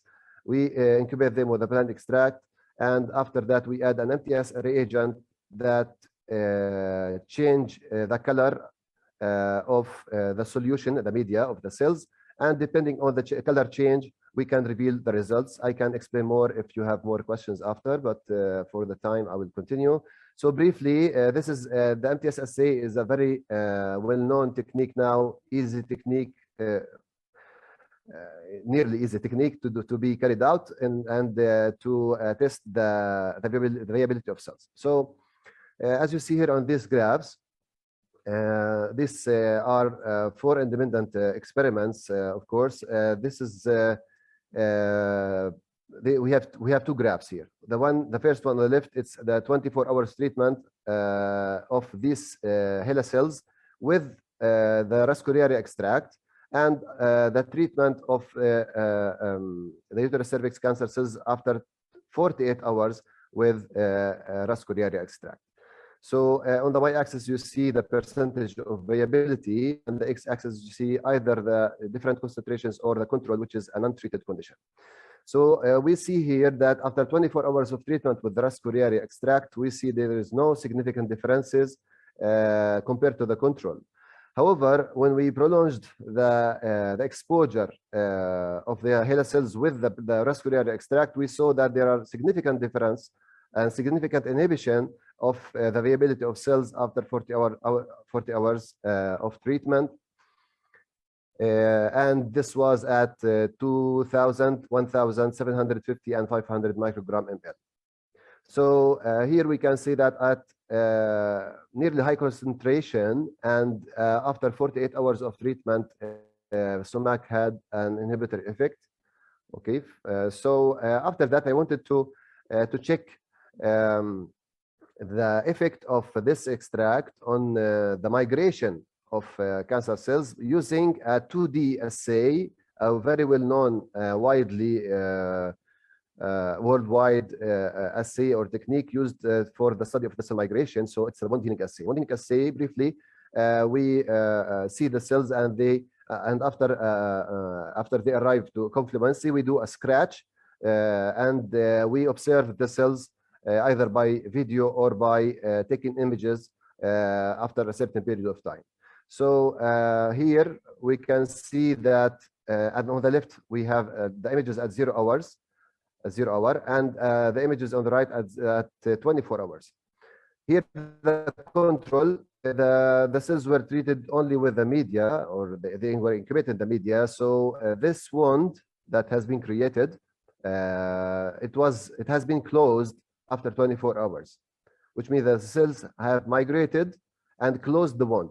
However, when we treated the cells with different concentrations of Rascuriaria, increasing concentrations, we see that after 24 hours, we didn't have a closure of the wound, and it was retarded at least.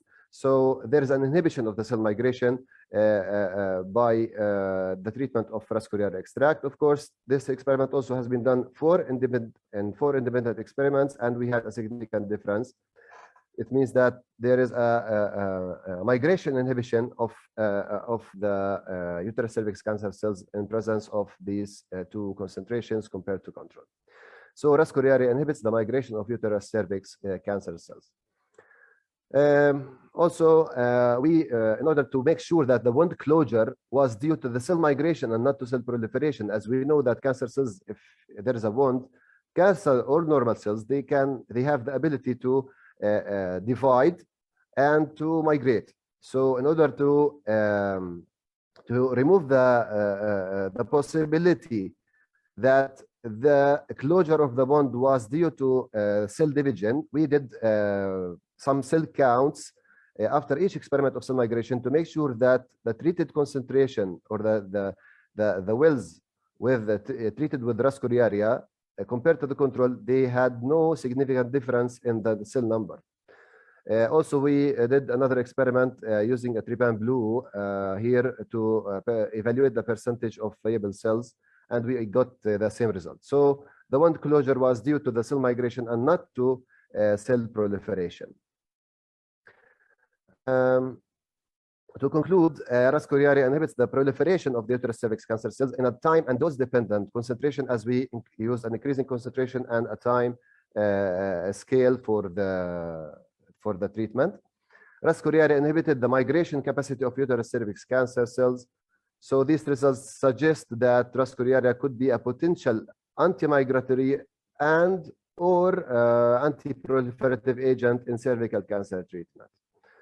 In the near future, further work can be done, such as isolating the phytochemical compounds in SUMAC, and we can maybe test separately or in combination these phytochemical compounds for their biological activity. We can also expand our work in an animal model in order to validate our results in vivo. This is part of the work that has been published in the Brazilian Journal of Pharmacognosy, and I thank my colleagues, especially Dr. Ibrahim Aburida, who did the chemical part of the work and the plant extract, and also Ahmed Musa and Tamara Abdul Latif. So finally, I thank our university An Najah for giving us the facilities to do this work, and thank you all for your attention. So if you have any questions, I'm here. شكرا كثير أستاذ دكتور عفوا سامر عبد الله على هذه الدراسة القيمة والواعدة. نتمنى لكم تتقدموا في هذا المجال وتشوفوا لنا شو بيطلع من السماك، يعني ممكن يكون شيء واعد إن شاء الله. بعرفش بعرفش إذا في دكتور مازن عنده سؤال برفع اليد. تفضل دكتور مازن. Please. One of my main problem with these kinds of studies is the control aspect. Control is not to add an extract. I mean, any extract of any plant theoretically could impact growth or migration of plants. There is no control that uses another plant, for example, or something that you don't suspect have any material that impacts growth or proliferation or migration.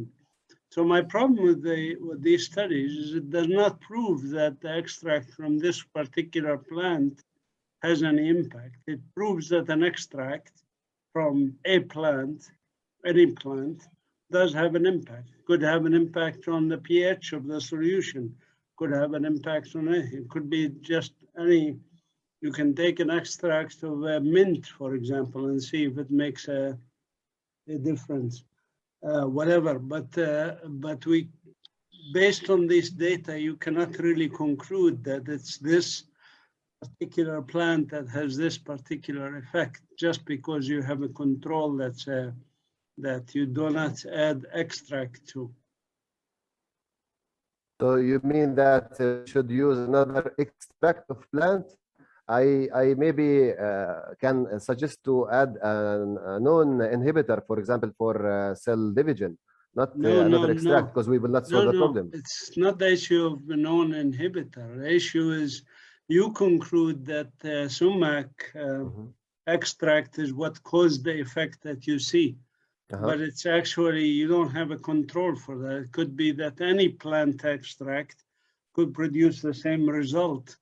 Or even the solvent you use to produce the extract, or anything that. I didn't use any solvent. I didn't use any solvent. The plant extract was done as a crude extract, and then it was dissolved in the media. Okay, this is from one side. From other side, other plants, not all plants could have the same effect because it's not the first plant that I'm working on the cancer cell migration, especially. So it would be good to show compare extract from a plant that you don't suspect has anything in it that could harm. I have results, but not under my hand now. But I have results of another plant that doesn't have the same effect. So and if you want to say that any drug that you want to dissolve, for example, in the media for the cells, can have acidity, can have change the pH. So I think it's not applicable. Nothing will be applicable finally if we want to test these plants or any drug in the media of the cancer cells. So thank you for the question. Thank you. We have another hand. Okay. Yes. Abdullah Abu Taha. Yes. Oh, actually, Dr. Mazen was faster than I. I think he is absolutely right. If you do an extraction from whatever plant, you have tons of compounds inside. So it could be the carbohydrates, it could be the cell wall components, it could be whatsoever. That's why you need a blank quotation plant to say that your plant is really doing what is you are seeing. But let us skip that. And my question, do you have any idea about the mode of action? How your extract, if there is like a real effect, how did that inhibit the cell migration? Did it affect cytosol? Of course not. We didn't do any mechanistical studies yet. But from my experience in the plant extracts, not all plants have the effect. So if you say, what do you mean by blank effect of a plant extract? This is No, this was related to Dr. Mazen's point. Like when you do extraction, you are not extracting one particular component. You have dozens of thousands of small molecular weight components, protein, lipids, etc., which might does the effect. So this was related to the blank quotation plant, which should be like the control of a plant extract which doesn't do anything. But for the mode of action, I was just wondering, is it like, does something to the actin cytoskeleton, to the ARC2/3 complex, to cell contraction mechanism, to lamellopodia, philopodia? Just no. We didn't check that. We checked only that the whole plant extract on the migration test. That's all. So this work has been published in a good journal. So it's an impact of 2. And in general, other plant extracts are used worldwide. If you know, in other papers, they are done like this in the same strategy. So yes, of course, we don't know exactly what does which of the components is doing that. But that's why I said in the future results, we need to isolate the phytochemical compounds and to see, for example, each one what it can have as a result, or what if it has the same result. Okay. However, maybe all of the components should be present. For example, or most of them should be present in order to give the effect that we are seeing here. Okay. Okay, thank you. There is others. أستاذ علي فطوم. شكرا. على السريع بس احنا للملاحظة، يعني احنا السيشن هذه لازم تخلص الآن أو حتى مشى عليها 10 دقائق. على السريع اللي عنده استفسار، مساء الخير أخوي، تفضل. نعم، بالنسبة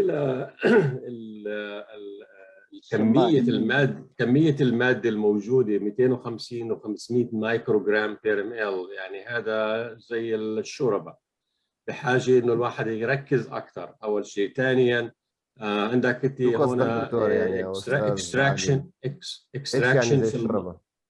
نعم.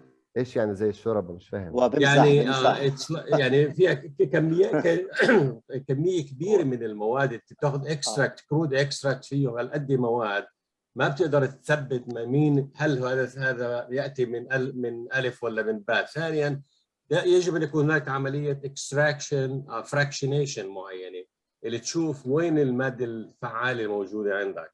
ثانيا we did that. عملنا هذا الشيء، احنا عملناه بس انا ما عرضته في الريزلتس لانه هذا جزء من البيبر اللي هو اشتغل عليه اكثر زميلي. ف عملنا نعم ايدنتيفيكيشن للفايتوكيميكال كومباوندز باي HPLC. ففي عندنا مثلا جاليك اسيد في اكثر من ماده، يعني they have higher concentration.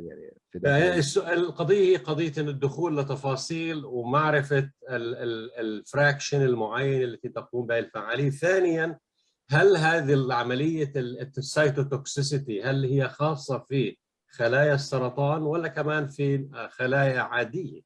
لأنك أنت كمان بدك تقتل الخلايا العادية. أكيد يس. نعم لازم يكون في مثلا لما بده يصير في application as a drug for this extract لازم يكون في مقارنة مع normal cells. أنا بتفق معك أكيد.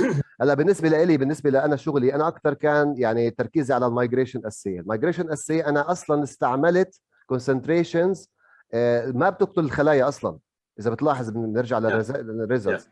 فانا بالنسبه لي مش هامني اقتل الخلايا سوري، ولكن انا بهمني انا اوقف المايجريشن. وهذا الشيء مش اي شيء بيعمله، يعني مش اي شيء بتحطه على الخلايا بيعمل انهبيشن المايجريشن. شكرا. تمام. دكتور كمال كحلوت. نعم دكتور. شو تفضل على السريع بس دكتور. لا على السريع بس لي استفسار بسيط من الدكتور عبد الله. يعني انا بلاحظ انه عندنا زميلنا بيشتغل وشاركت في بعض الشغل، زميلنا الدكتور صابر العويني. بلاحظ انه انا مش باحث في مجال الكانسر بالاساس، انا باحث في مجال البايو انرجي والاندستريال بايوتك. احيانا بنشارك مع زملائنا في بعض الشغل. بلاحظ شغله انه لما بتستخدموا دواء او كيميكال سبستانس او مستخلص نباتي بتستخدموا فقط ودائما اللي هو السيل لاينز دون استخدام كنترول او اللي هو هيلثي كنترول سيلز، اللي ممكن زي ما سمعت زميلنا من قبل بيتحدث عن كيف انا بدي اتاكد انه مثلا المايجريشن انهبيشن بيحدث في خلايا الكانسر، ما بيحدثش في او ما بتاثرش في الخلايا السليمه، او السايد افكتس الى اي مستوى ممكن تكون موجود. يعني انا يا ريت يكون في تفسير لهيك توجه عندكم في الباحثين في مجال الكانسر. هلا ليش بنستخدم سيل لاينز؟ السيل لاينز هذول بيكون لهم يعني ايدنتيفيكيشن واضح عالميا في موقع، مثلا موقع الخلايا المعروف الاي تي سي سي، معروف بالضبط شو الميوتيشنز الموجوده فيها، معروف بالضبط شو تصرفها في عده او في خلينا نقول في مين ريزلتس في موضوع، سواء كان في المايجريشن، في الانفيجن، في الانفيفو اتسترا. فصراحه احنا في عندنا توجه كمان لموضوع فكره اللي هي اخذ تيومرز من اشخاص من فلسطين مثلا في احد المستشفيات، طبعا بعد اخذ كل الاجراءات اللازمه، على اساس انه نعمل تيست بنفس الطريقه. بس الفكره هون بصفي لازم تعمل سيكونسينج للجينات او للدي كامل للجينوم، لتعرف شو الطفرات الموجوده عند هذا الشخص وكيف استجابته لاي دراج بتعطيه اياه بالنهايه. ف يعني بالنهايه السيل لاينز هي اكثر اصلا، يعني لو تيجي تقول لهم بدي انا اعمل انشر بحث، تبعت بحث في تيومرز حقيقيه واشتغلت عليها وجبت لها الميديا اللازم واتسترا، ما راح يقبلوها سيمبلي لانها ما فيش لها مش هذا مش اعتراضي معروف على شو السيل هي. لاين يا دكتور. لا انا ما اعترضتش على استخدام السيل لاين، انا فاهم.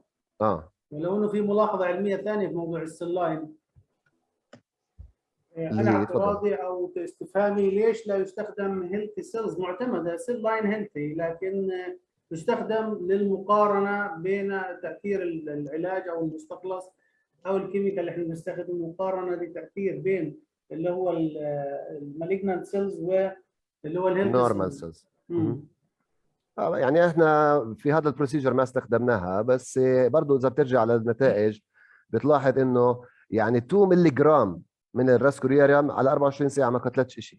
فهذا الحكي يعني دليل على انه كمان انه اللي بنحكي فيه البلانت اكستراكت، بتحط 2 ملي جرام، اي شيء حط من 2 ملي جرام، حط بجوز بعرف يعني اي نوع بلانت اكستراكت ثاني ما راح يعطيك نتيجه، ممكن يعطيك نتيجه سوري يعني بيعمل كيلينج. فهون لما تيجي تشوف على 24 ساعه فيش كيلينج، هذا بيعطيك اكثر انه انديكيشن لفكره انه اللي بتشتغل فيه هو او النتيجه ممكن تكون من الاكستراكت از وول. هلا بالنهايه احنا عملنا اكستراكت بالطريقه اللي هي حسب تكنيك معين يعني فعليا. فهلا اي شيء تعمل له اكستراكشن، الدراجز نفسها ممكن تحطها على خلايا بتعمل ممكن تاثير مختلف. فبالتالي بس انا بتفق معك لازم يكون في ممكن كنترول او يعني نجرب هاي التجربه على خلايا عاديه اللي هي نورمال سيلز. شكرا عفوا شكرا لكم على الاسئله. شكرا للجميع، انا بشكركم. يعني هل في ضمانه بانه السيل لاين بعد ما نعملها سب كلتشر سيفرال تايمز انها تظل محتفظه بخصائصها تبعات الفيرست جنريشن اللي استلمتها من الشركه؟ هذا طبعا اذا بدك تسال هذا السؤال يعني لازم تساله لكل الباحثين في العالم، هم كل الناس بيشتغلوا على السيل لاينز فعليا. هلا طبعا نوعا لازم يكون في زي نوع من التشيك والابديت للجينيتكس او للسيكونسنج للجينات للخلايا مثل هاي الخلايا. بس فعليا عاده الكانسر سيلز اللي هم السيل لاينز بيكون فيهم اكيوميليشن لميوتيشنز كثير، وعلى اعتبار هذا السيلز يعني في كمان لسه مثلا ام دي اي 200 ام بي 231 مثلا، هذول عندهم ميوتيشنز اكثر بكثير، وبيستخدموا في الانفيجن والمايجريشن تيستس. وكنا نستخدمه في شغلي بفرنسا احنا مع الكولابوريشن، يعني انا كنت اشتغل في البي اتش دي والماستر في فرنسا، فكنا نستخدم سيل لاينز حتى فيها طفرات اكثر بكثير من الهيلا سيلز ومقبوله عالميا. فمش كل شيء بنقدر نعمل في النهايه، واحنا يعني كمان احنا هذا الشغل كله انعمل في جامعه فلسطين هنا، وهذا من الشيء بنفتخر فيه. على كل حال شكرا لكم. وصلت شكرا واحنا يعني سالناك كثير واثرينا النقاش والامور واضحه الان للجميع. بننتقل على السريع. شكرا. المتحدث الاخير اخونا وزميلنا الدكتور محمد سرور. اهلا بك. الدكتور محمد سرور طبعا هو دكتوراه في التغذيه ورئيس قسم التغذيه في جامعه فلسطين، ولديه خبرات ونشر لعدد من الابحاث العلميه في مجال المكملات الغذائيه ومضادات الاكسده وغيرها. طبعا اخوان انا يعني بحكي البايوغراف للناس اللي بعثوا لنا، اللي ما بعثوا لناش يعني كان يعني بنعتذر انه ما بنعرفش عنهم الكثير، لكن هلا كويس صرنا نعرف بعض افضل. اخونا محمد انت معك 10 دقائق ان شاء الله تحكي اقل، لنا. ان شاء الله مش تفضل تفضل تفضل.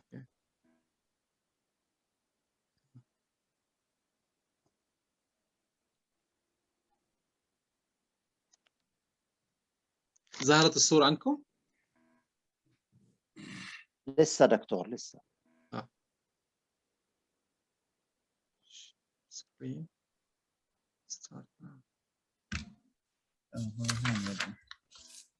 ظهرت دكتور؟ لسه. غريبة. لسه هي. طب عمل لي permission. سنو الأجر. انا كل المختبرات اللي دخلت عليهم انا بصراحه ما بقدرش يعني بقدر. ظهرت الصورة دكتور عندك؟ لقيت عدد كامل تقدرش. لا طبعا. لا من اليوم بس عشان انا مشغول عن بكره، لازم اليوم بس اخلص. دكتور شرف، دكتور شرف لو تعمل ميوت من تلاك، خلي الدكتور محمود عفوا محمد سرور. لسه ما انحلت القصة. أنا بعمل هاي سكرين شير. تمام. Start now. أنت مفتوح الباوربوينت على سطح المكتب دكتور؟ صحيح دكتور. مش موجود، اللي بيجي عنا شيء آخر. طلع عندك الشاشة شيء؟ عرض تقدمي من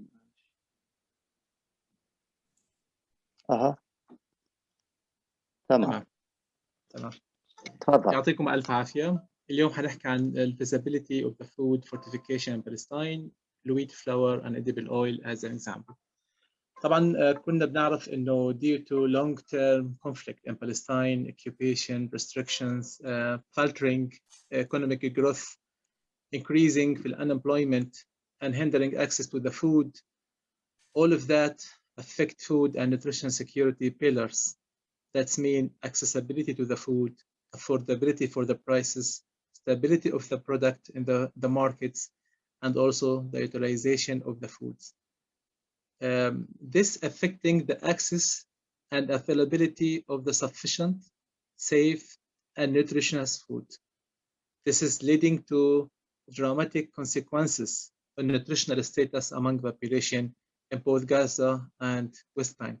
That's mean low fat soluble vitamins levels and low iron levels. According to Palestinian Micronutrient Survey in 2013, there is a dramatic deficiency in vitamin D, for example. It's mean 98% among women who are suffering from vitamin D deficiency. Meanwhile, anemia is an problem until now, although there is a lot of interventions, but is not still in the picture. Anyway, دكتور فكرت ما حركتش الصورة انت لانه ثابتة. لا it's okay. تمام. Okay. Wheat flour and edible oil utilization is dependent on many factors, including availability of the food, processing process, and also the cooking methods.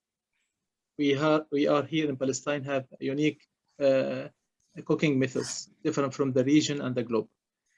Palestinian markets of the foodstuffs suffering from fluctuation of the prices and also shortages and decline in the purchasing power among the population. So wheat flour fortification started in Palestine in 2005, and they started until now, but there are a lot of problems in this food fortification. That means still high micronutrient deficiency level persist in both Gaza and West Bank. According to Palestinian Micronutrient Survey in 2013, the prevalence of low plasma vitamin A, that's mean below 0.5 micromole per liter, is around 72% among the children under 5 years. And all of us know that what that means.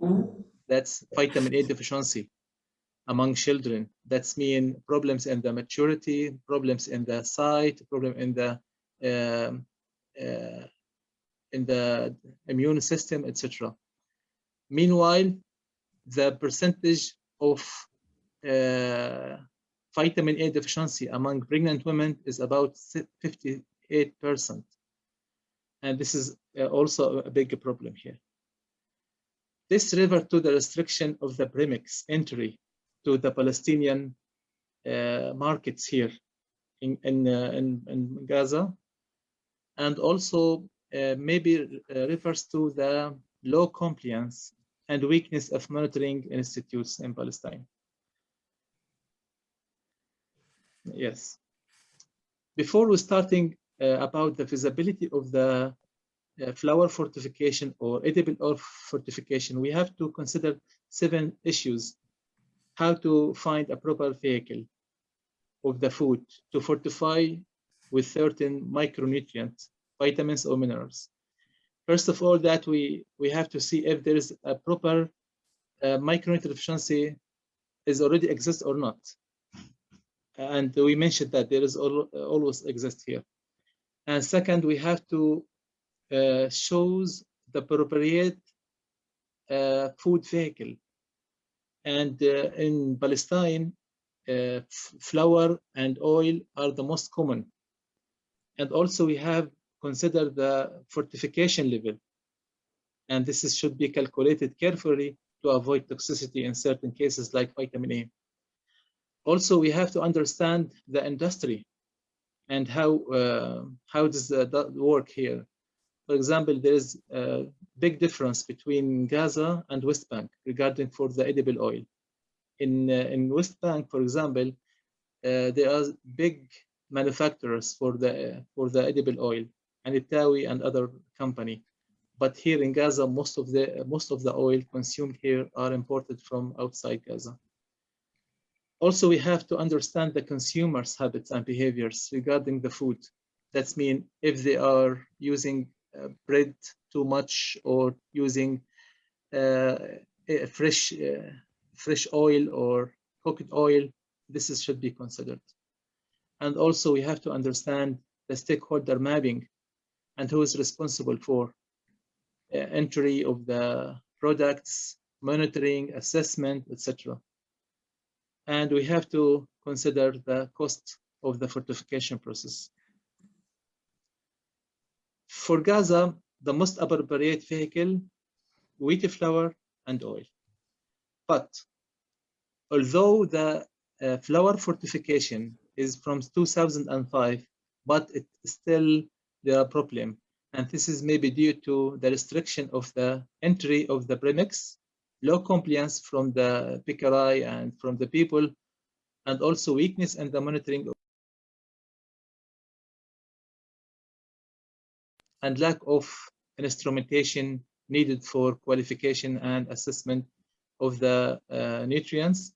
Also the problem of the borders in Palestine. And here arise the alternative for the flour fortification. Could oil be the alternative for the flour fortification? From technically, yes. From scientific point of view, putting fat-soluble vitamins on the oil is more applicable and more safer than putting on the bread. And also from technical issue, that means we can use that the mixing of the fat-soluble vitamins like vitamin A, vitamin E, and vitamin D in oil is easier than mixing in the flour. Also, the monitoring is easier. That means in case of Gaza, for example, the 95% from the oil is coming from the borders. That means you can control them by special specifications to put and added needed vitamins. Regarding for the financial issue, the cost of 1 liter edible oil fortification with vitamin E and D, it's around 0.01 cent. So it's really reasonable. So Is any magical solutions for this? Yes, we can think about if flower fortification doesn't work, so we can substitute. That's mean we can keep vitamin A and D in the flower fortification program, but only vitamin E, which can be added to edible oil. But this has certain challenging that the solubility of vitamin A and D remain low, and also there is a risk and failure during the implementation of this new program. The second solution or suggestion that excluding vitamin A and D from the flower fortification program and vitamin A and D and E added to the edible oil, really encourage this solution, because this improving the solubility of these vitamins, and also the provision of antioxidant to the oil is increased, and also the cost of the premix is low comparing with the flower fortification. The third issue or solution or option that to keep vitamin A and D as a part of the flower fortification program, at the same time adding vitamin A, D, and E to the edible oil. But there are many challenging that the process of administration vitamin A and D through different sources may be challenging. And also there is a risk for failure during the implementation of this new program. And although also there is a threat from the toxicity from vitamin A, that's mean daily vitamin intake reach 95% from upper level of intake. Here, the last two slides about who is responsible for monitoring. And as you know, that Food Fortified Monitoring Technical Committee composed from many parties. That's me, Ministry of National Economy, Ministry of Health, Ministry of Social Development, Ministry of Interior, and also UNICEF, WHO, World Food Program, who are collaborated to enhance this. The last slide, that to ensure monitoring, we have all these parties to start to cooperate to ensure the success of these suggested interventions for edible oil fortification. I hope that this is clear, and that's everything. And I'm open for your comments.